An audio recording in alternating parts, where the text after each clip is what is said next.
awe serikalini asiwe serikalini, tuliweza vipi kuiangalia haki ya amani na heshima ya damu ya mwanadamu? Je, tumeweza kufahamu ya kwamba mwanadamu yoyote atakavyokuwa, kainan man kana, awe pale mahali atakapokuwa, ni haki yake apate amani?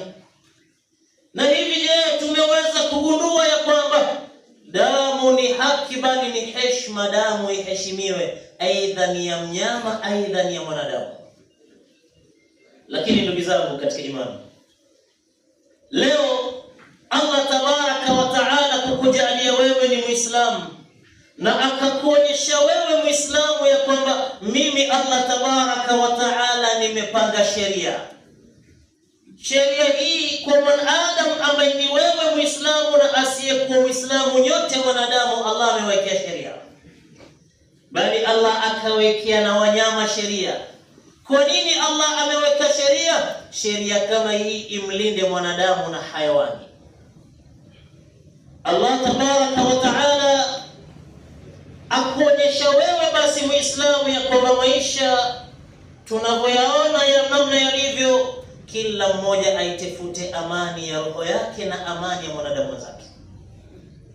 Kila mwanadamu Allah tabaraka wa taala anamtaka mwanadamu aitafute amani yake na amtafutie mwanadamu mwenzake amani, na yule mwenzake akiwa ni Muislamu na akiwa si Muislamu. Bali Allah tabaraka wa taala kwenye heshima hiyo akaiweka sheria hiyo yake, akamwambia Muislamu na asiyekuwa Muislamu heshima ya damu. Aidha wewe ni mnyama, aidha wewe ni binadamu, heshima ya damu. Ahibati fillah, thamani ya amani ni wanadamu wangapi waliweza kuizingatia? Tuliwahi kuona vurugu? Bado hatujawahi kuona vurugu.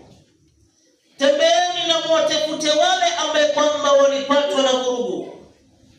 Nakumbuka kipindi cha nyuma nimemaliza thanawia katika mji wa Malindi, nikasafiri kwenda Afrika Kusini kuendelea kwa masomo ya ilmu ya dini ya Kiislamu. Xenophobia iliyotokea South Africa, mimi nilikuwa katika mji wa South Africa. Leo tumekosa kuiona amani hapa, tunatafuta vurugu. Tunaijua vurugu ilivyo,